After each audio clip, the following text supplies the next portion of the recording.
और जयपुर से बड़ी खबर, राजस्थान वन विभाग की वनपाल भर्ती विज्ञप्ति जारी हुई। महिला अभ्यर्थियों के लिए सीना मापने की शर्त शामिल है। यह शर्त सामान्य भर्ती मानकों से अलग है। महिलाओं की भर्ती में केवल ऊंचाई और वजन की ही जांच होती है। राजस्थान पुलिस भर्ती में ऐसी कोई शर्त नहीं। अन्य राज्यों और केंद्र की भर्तियों में भी यह प्रावधान नहीं।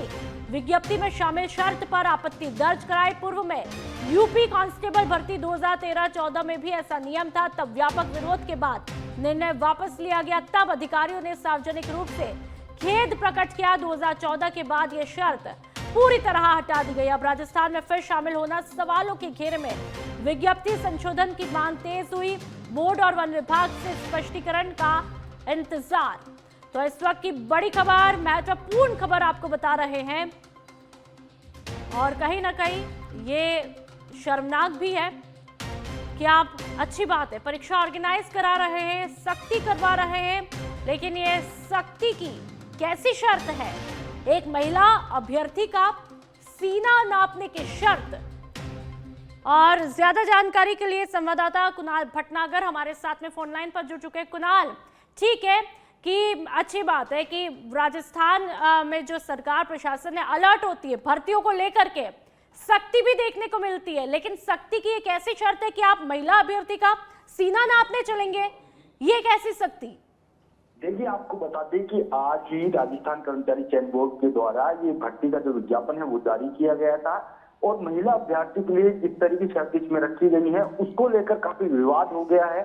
सच बेहद प्रमुखता से इस मुद्दे को उठा रहा है और तमाम जो बेरोजगार संगठन है उनके द्वारा भी इसका जो विरोध है वो किया जा रहा है। कई राज्य हैं जहां पर इस पूरे जो भर्ती होती है उसमें जो है महिलाओं का सीना नहीं नापा जाता। राजस्थान का ही अगर हम एग्जाम्पल ले लें तो कांस्टेबल जो भर्ती है उसमें भी ऐसी कोई शर्त जो है महिलाओं के लिए नहीं है, केवल शारीरिक दक्षता जो है पैमाना रखा गया है। लेकिन जो वनपाल भर्ती में ये शर्त ये उससे कहीं ना कहीं एक कह सकते हैं कि महिलाओं के जो महिलाओं को के लिए अपमानजनक रूप में पूरे मसले को देखा जा रहा है। ऐसे में के जो स्वर हैं वो उठने लगे हैं। उससे मांग की जा रही है कि ये जो विज्ञप्ति है उसको संशोधित किया जाए।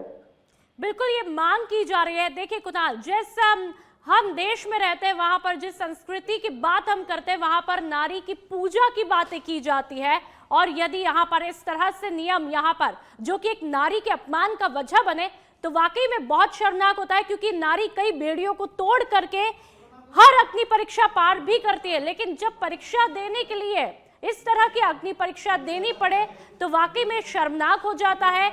लेकिन फिलहाल किस तरह का कहां से विरोध अभी देखने को मिला है कुणाल?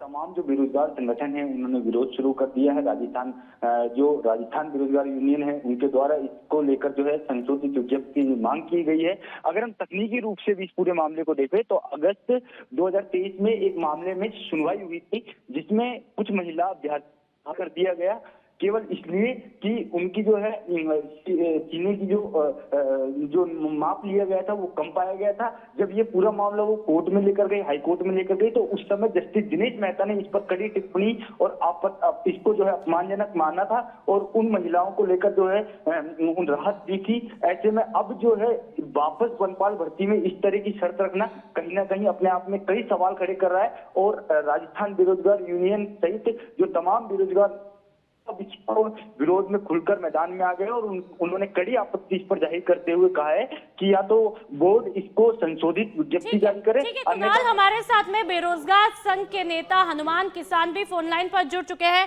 हनुमान जी, देखिए अच्छी बात है जब परीक्षा होती है सख्ती रखी जाती है, लेकिन यहाँ पर यदि ये केस को हम देखें वनपाल भर्ती को तो क्या लगता है, क्या नियम, क्या कायदे, क्या प्रणालियां, क्या तंत्र वाकई में अब बहुत कमजोर हो चुका है?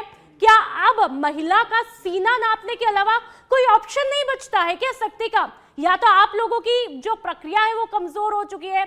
आपका इस जो खबर पर क्या कुछ रिएक्शन है, एक बार जानना चाहेंगे। देखिए, ये महिलाओं के लिए अपमानजनक और अनावश्यक शर्त है।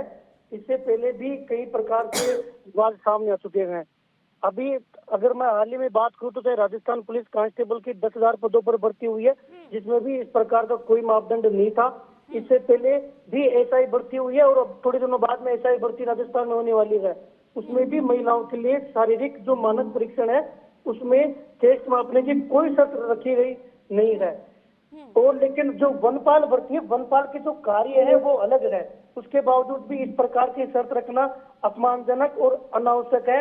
ये कहीं ना कहीं पूरे प्रदेश को शर्मसार करने वाली शर्त है। पिछली भर्ती में भी हमने लगातार विरोध किया था, तो हमें आश्वस्त किया गया था कि इस 2015 का जो वन विभाग का जो नियम है इसमें हम संशोधन करेंगे। ऐसा ही केस एक बार यूपी में हुआ था 2013-14 में, जब महिला कैंडिडेट के लिए शारीरिक मानक परीक्षण में इस प्रकार की शर्त रखी गई थी। उस समय जब विरोध हुआ तो सरकार को न केवल शर्त हटानी पड़ी, जबकि सार्वजनिक रूप से माफी मांगना पड़ा, और जो तत्कालीन जो गृह सचिव थे उनको भी सार्वजनिक रूप से खेद व्यक्त करना पड़ा था।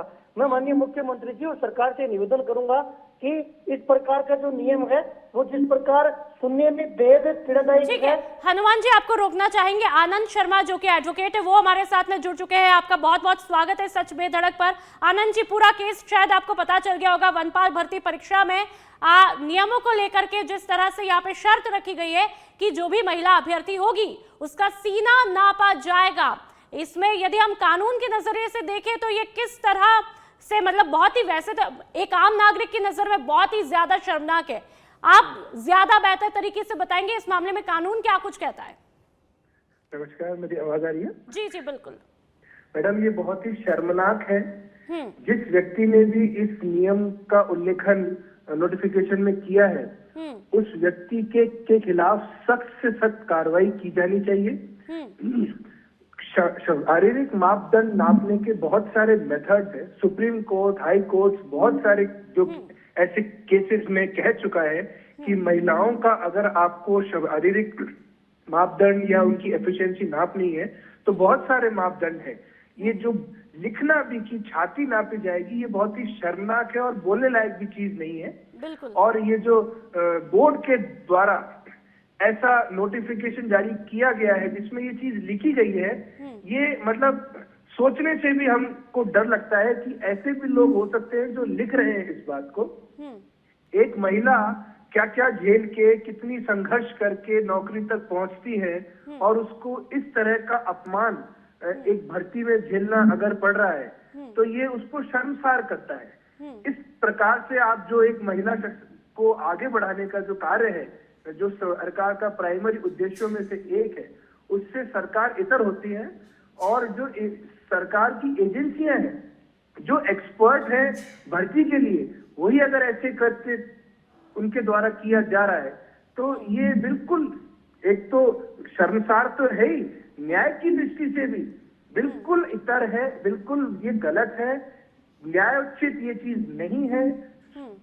शारीरिक मापदंड नापने के बहुत सारे अलग मेथड हैं जो निजता का हनन नहीं करे उसका महिला का।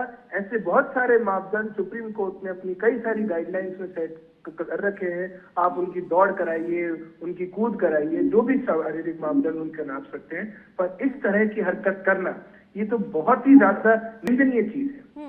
बिल्कुल आनंद जी, और कहा भी जाता है यत्र नार्यस्तु पूज्यन्ते रमन्ते तत्र देवता। जहां पर नारी की पूजा होती है, इज्जत होती है, सम्मान दिया जाता है, वहां पर देवता होते हैं। लेकिन आप भर्ती के नाम पर इस तरह से सीना नापने की बात करेंगे तो वो वाकई में शर्मनाक होगा।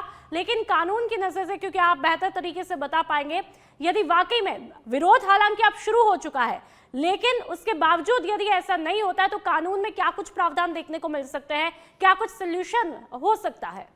बिल्कुल madam, supreme court, high court इसको तुरंत खारिज कर सकते हैं। बिल्कुल, इसमें 1% भी शक नहीं है कि अगर किसी महिला की निजता का हनन इस प्रकार से अगर हो रहा है, वो बिल्कुल भी एक्सेप्टेबल नहीं है किसी भी हालत में। उसे ना तो आम जनता ना ही न्यायालय इसको एक्सेप्ट कर पाएगा और किसी हालत में नहीं कर सकता। ये तो सोच से इतर बात है कि उस व्यक्ति ने जिसने इस प्रावधान को इस नोटिस में लिखा है, नोटिफिकेशन में, उसकी मानसिकता क्या होगी, वो क्या सोच रहा होगा लिखने से पहले। क्या उसके यहाँ पर उसके घर पे उसके वो नहीं है क्या महिलाएं जो उसने ऐसी, उसकी अगर उसके घर की कोई अगर वो है महिला, वो अगर वहां जाएगी एग्जामिनेशन में, उसको क्या अच्छा लगेगा?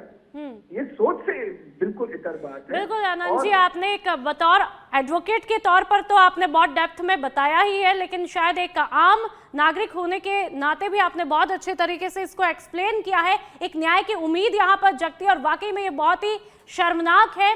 बहुत बहुत शुक्रिया आनंद जी सच बेधड़क पर बातचीत करने के लिए। हमारे साथ में जो बेरोजगार संघ के नेता हनुमान जी, उनका भी बहुत बहुत शुक्रिया। कुणाल हमारे संवाददाता जिन्होंने जानकारी दी है, उनका भी बहुत बहुत शुक्रिया।